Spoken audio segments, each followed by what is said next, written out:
Once in a lifetime, you meet a man you can look up to. A man who makes you proud. The kind of man who makes you strive to be a better person. I am not that man. You watch me sell that fucking GT to a woman in a coma. I always knew that if we cast the right performer, someone who just so innately lovable, and we understood his dysfunction, then people would love him. People would really, really root for him and feel bad for this guy and want to see him change. Fuck you, Mom! It was only a very specific kind of performer who I think could pull that off. And Jason was one of the first names that was suggested to us, and I really can't imagine anybody else playing this part. He really made the character his own. You're ruining my porno! You're ruining your own porno! Get out of my life! I can't get out of your life until you're whole again, damn it!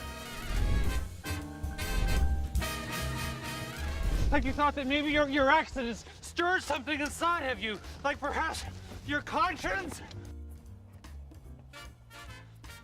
Every man, woman, and child has one, Richard. Yours just happens to be a little less puffy than you. When Ernie walked in, the very first time that I saw him, it was like zing, immediately. We hadn't known what Larry looked like, but as soon as Ernie walked in the room, he just had all of the qualities that that character needed. Isn't everyone finding their soulmate online these days? No, just pathetic people who post misleading photos and lie about their age and take you to Burger King, and you can't have anything off the menu anyway because you're gluten intolerant. And you have to sit there for 3 hours and listen to stories about their cats. Or so I've heard. Tracy, who was a writer-actor, she was a junior story editor in our story room, and as we started to develop that character, it just became very clear. We just started writing her in Tracy's voice. And so it became very clear that she'd be a great Meghan.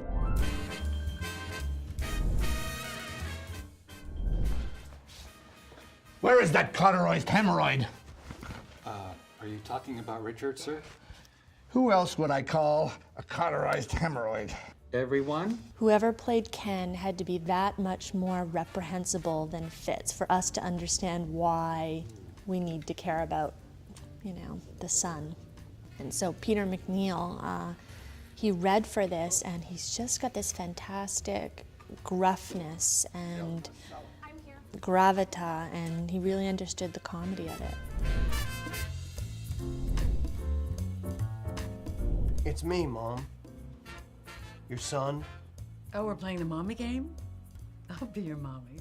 One of our writers, he suggested, well, what about Joanna Cassidy? And we always thought that, we could try to go for someone really special for that part. You got the bad Fitz blood in you. And people can't change. So we sent Joanna Cassidy, who, wow, she was in Blade Runner. She played my favorite character in 6 Feet Under, and so we sent her the material for Call Me Fitz, and she loved it, and immediately got back to us and said, but can you write me in more scripts?